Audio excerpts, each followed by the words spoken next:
Doctor BR Ambedkar ఏ ఒక్క కులానికో వర్గానికో చెందినవారు కాదని ఆయన యావత్ భారతానికే ఆస్తి అని కొనియాడారు మాజీ మంత్రి కరీంనగర్ ఎమ్మెల్యే గంగుల కమలాకర్. ఆయనను ఏ కులానికో ఒక వర్గానికో పరిమితం చేయరాదన్నారు. కరీంనగర్లో రాజ్యాంగ నిర్మాత డాక్టర్ బాబాసాహెబ్ అంబేద్కర్ వర్ధంతిని ఘనంగా నిర్వహించారు. ఈ కార్యక్రమానికి మాజీ మంత్రి ఎమ్మెల్యే గంగుల కమలాకర్ ముఖ్య అతిథిగా హాజరై అంబేద్కర్ విగ్రహానికి పూలమాల వేసి ఘన నివాళులర్పించారు. తాను అనుభవించిన సామాజిక వివక్ష తన వారు ఎదుర్కోవద్దన్న తపన పడ్డ మహనీయుడు డాక్టర్ బిఆర్ అంబేద్కర్ అని కొనియాడారు. సామాజిక అసమానత నిర్మూలన కోసం తన జీవితాన్ని త్యాగం చేశారన్నారు. అన్ని వర్గాల వారికి సమన్యాయం జరగాలనే దార్శనికతతో రాజ్యాంగాన్ని రూపొందించిన అంబేద్కర్ భారతదేశపు అస్తిత్వపు ప్రతీకగా పేర్కొన్నారు. స్వర్గీయ అంబేద్కర్ ఆశయాలు విలువలను అనుసరిస్తూ దళిత బహుజన పేద వర్గాల అభ్యున్నతికి పాటుపడటమే ఆ మహానుభావునికి మనం ఇచ్చే అసలైన నివాళి అన్నారు.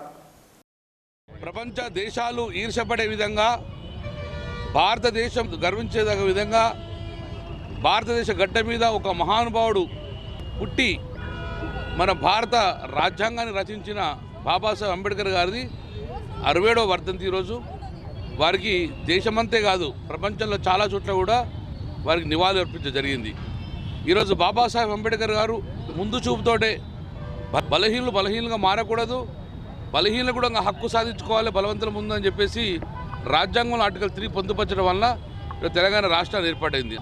బాబాసాహెబ్ అంబేద్కర్ కన్న కళలు అక్షరాస్యత కానివ్వండి, లేకుంటే బడుగు బలహీన వర్గాలు అన్ని రంగాల్లో ముందుకోవాలని చెప్పేసి అనుకున్నది. ఏదైతే గౌరవ ముఖ్యమంత్రి కేసీఆర్ గారు మొన్నటి వరకు దళిత బంధు పథకాన్ని తీసుకురావడం జరిగింది. మార్పు మొదలైంది దళిత బంధు ప్రకారంగా. ఆ దళిత బంధు ఆ యొక్క దళితుల జీవితాలు వెలుగు నింపుతాయి.